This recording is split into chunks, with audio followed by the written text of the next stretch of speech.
Titan Machinery България представи водещи решения за модерно земеделие по време на изложението Bata Agro 2024, което се проведе край Стара Загора. С богатата си гама от нови модели трактори и комбайни, брандът Case IH впечатли земеделците, които се запознаха отблизо с последните нововъведения при агротехниката.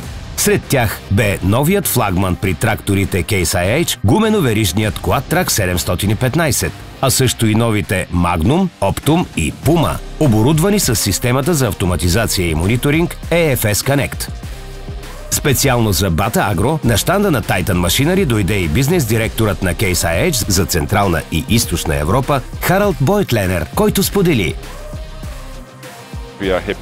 радостни сме да представим новият и най-голям Quadtrac 715 с максимална мощност 778 конски сили. Това за нас е върхова иновация, а отзивите от първите клиенти са изключително вдъхновяващи. Очакваме за есенната кампания тази година първите трактори от новия модел да работят и по българските полета.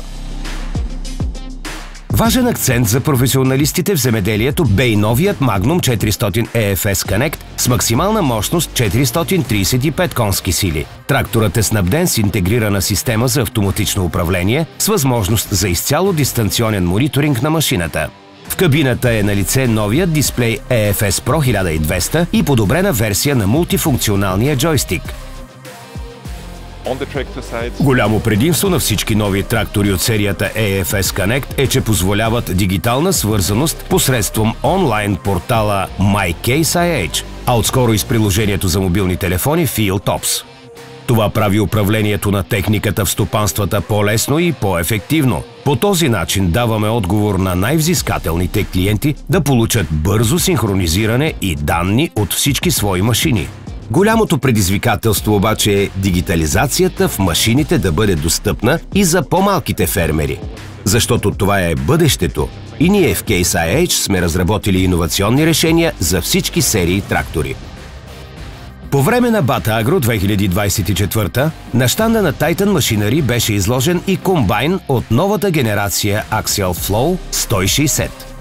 Показаният модел 6160 е с максимална мощност 411 конски сили, бункер за зърно с капацитет 10 570 литра и към него е агрегатиран 7,62 метров вариохедър за бяла жътва. Новата серия Axial Flow 160 са оборудвани с най-иновативната система за автоматизация на жътвата EFS Harvest Command. Тя осигурява забележително подпомагане на операторите по време на жътва.